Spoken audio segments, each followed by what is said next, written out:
Boa tarde a todos. Essa é a nossa primeira aula do curso de Psicologia.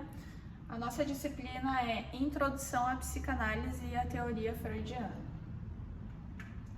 Eu sou a professora Marisete Camini, sou psicóloga, neuropsicóloga, pós-graduada em transtorno do espectro autista e didática universitária.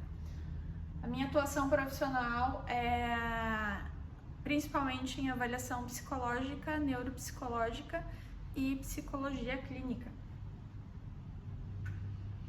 O objetivo da nossa disciplina é compreender o contexto histórico e cultural da psicanálise, identificar os conceitos de inconsciente, consciente e pré-consciente e reconhecer a importância do método psicanalítico. Trazendo então um pouquinho do contexto histórico, tá? A psicanálise ela surgiu num contexto científico e cultural no final do século XIX, como uma tentativa de compreender o inconsciente e explicar a vida psíquica. O criador da psicanálise é Sigmund Freud. Ele nasceu em 1856, morreu em 1939. Freud foi um médico neurologista austríaco e ele foi considerado o pai da psicanálise. Freud formou-se em medicina na Universidade de Viena e inicialmente trabalhou com neurologia e pesquisa sobre histeria e distúrbios nervosos. No final do século XIX, em parceria com Breuer, ele desenvolveu o que ficou conhecido como método catártico, aplicando técnicas que permitiam liberar emoções reprimidas em pacientes histéricos. E a partir desses estudos, o Freud começou a formular suas teorias sobre o inconsciente e os conflitos psíquicos. Em 1900, com a publicação do livro A Interpretação dos Sonhos, que é um livro muito famoso, Freud consolidou as suas ideias sobre o papel dos sonhos na compreensão do inconsciente. Ao longo das décadas seguintes, ele desenvolveu alguns conceitos fundamentais que ficaram grandemente reconhecidos, então, dentro dessa área, principalmente da medicina, da psicologia, né? Que foi os conceitos de id e ego, superego, transferência, atos falhos. E aí ele, então, transformou a maneira de entender a mente humana e a prática clínica. Para Freud, muitos sintomas físicos teriam origem em conflitos psíquicos inconscientes.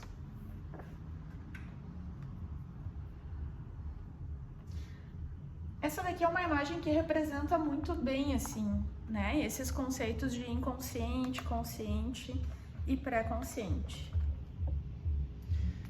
Essa parte aqui seria, então, a parte mais consciente. Aqui estaria o pré-consciente e aqui o inconsciente. O Freud ele organizou a mente como se fosse um mapa, que daí ele chamou como modelo topográfico, que é mais ou menos a explicação dessa imagem, assim.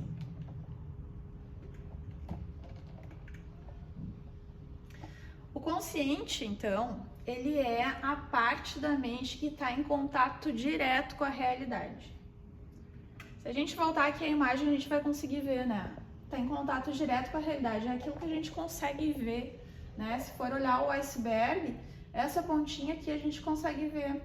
Mas se a gente estiver aqui próximo, a gente vai conseguir saber que tem mais um pouquinho aqui, mas a gente não vai ter acesso a isso aqui, que é o inconsciente, tá? Então, essa primeira parte aqui, ela representa o consciente. Ali contém pensamentos, percepções e recordações que a gente pode obter no momento presente, assim, livre, né? Pensar e a gente já relembra. Por exemplo, né, recordar do que eu comi hoje, por exemplo. O pré-consciente, vou voltar um pouquinho para lembrar, essa parte aqui, ó, o pré-consciente. É como uma zona de espera entre o inconsciente e o consciente. Contém recordações e informações que não estão ativos atualmente, mas que se pode recordar facilmente.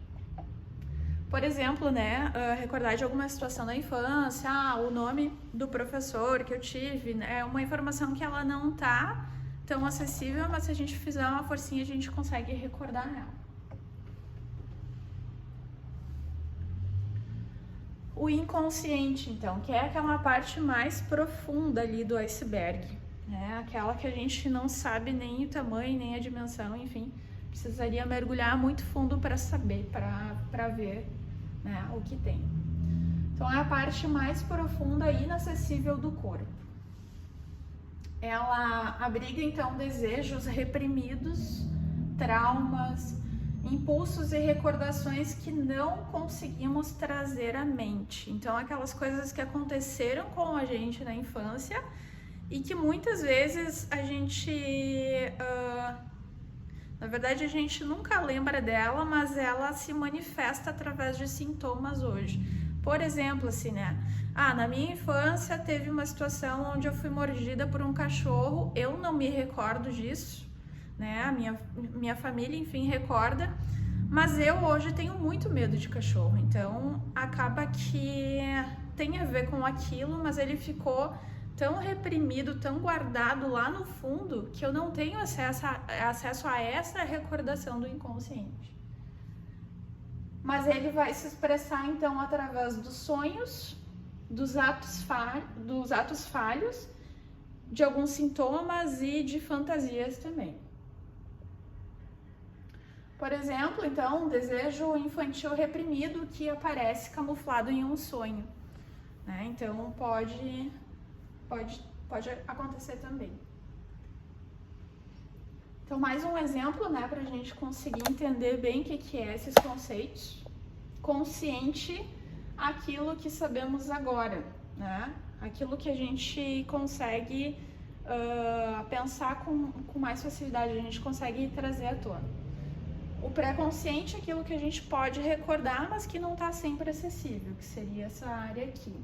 E o inconsciente, então, aquilo que está oculto, mais profundo.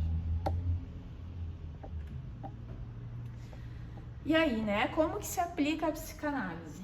A psicanálise, ela é um trabalho terapêutico que se baseia em técnicas que permitem acessar essas memórias, né, principalmente ali o conteúdo inconsciente, que é aquilo, né, como eu disse, que pode fazer com que a gente tenha alguns medos que a gente não sabe porquê, ou enfim, né, algumas situações assim que a gente não entende, algumas repetições que a gente faz e que a gente não sabe porquê. Então, isso que está armazenado ali no inconsciente.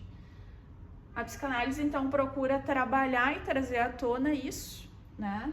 E geralmente, né, duas das principais formas de acessar esse inconsciente em terapia é um método catártico e a associação livre. O método catártico. O método catártico é uma das primeiras técnicas feitas então por Freud, né? Mas também a partir de estudos com Breuer também, né? Dentro da psicanálise mais clássica lá no início. E iniciou para tratar sintomas de histeria. A histeria, então, ela tem a ver com sintomas mais inconscientes de experiências traumáticas não processadas, né, que ficaram armazenadas lá no inconsciente. Então, para os autores, né, os sintomas físicos e emocionais surgem de traumas e conflitos reprimidos, né, e a liberação emocional desses conteúdos alivia o sofrimento. Então, é dessa forma, né, através desse método, que a gente consegue trazer à tona esse inconsciente e aliviar esse sofrimento. Então, outra forma, né, de aplicar é através da livre associação. A livre associação, ela é um método central também dentro da psicanálise, onde o paciente expressa livremente seus pensamentos e sentimentos sem nenhuma censura, né, permitindo que o inconsciente se manifeste ali na terapia. Então, essa técnica, ela busca trazer à tona os conteúdos reprimidos e promover a compreensão e a resolução desses conflitos que ficaram mais internos. né? O paciente, então, é que fala sem censura, né? E através disso ele vai revelar as coisas que estão lá reprimidas lá no inconsciente.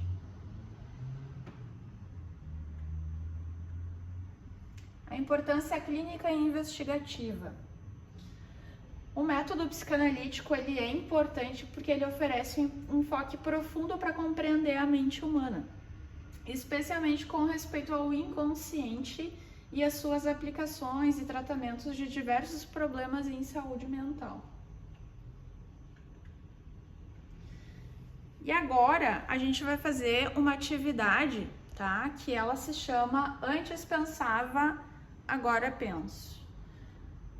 A ideia é a gente poder colocar, né, em palavras assim, né, a respeito desses principais conceitos. Antes eu pensava que psicanálise era, né, e agora, depois da aula, então eu penso que psicanálise é, né, assim como inconsciente, pré-consciente, consciente, associação livre e o método catártico. Então essa vai ser a atividade agora, né? Cada um vai escrever o que antes pensava a respeito desses conceitos e o que pensa agora, o que entende agora depois dessa aula. Depois a gente vai fazer uma atividade, então, depois que vocês fizerem essa atividade, a gente vai fazer uma atividade em que a gente vai fazer a leitura de um texto da psicanálise. A gente vai se dividir em grupo, então em 2 grandes grupos, né? A gente divide a sala toda em 2 grandes grupos e a gente faz um debate, tá? Mas assim, vocês vão precisar também escrever um texto, né? Depois que a gente fizer essa separação, a gente fizer essa leitura, vocês vão escrever um texto breve, assim, né? De até 10 linhas para entregar daí no final da aula, tá? E que diga assim, né? Um pouco do que vocês entenderam, da opinião de vocês a respeito do que foi lido, certo? E é isso, essa foi a nossa aula do nosso curso de psicologia. Espero que todos tenham gostado e até a nossa próxima aula.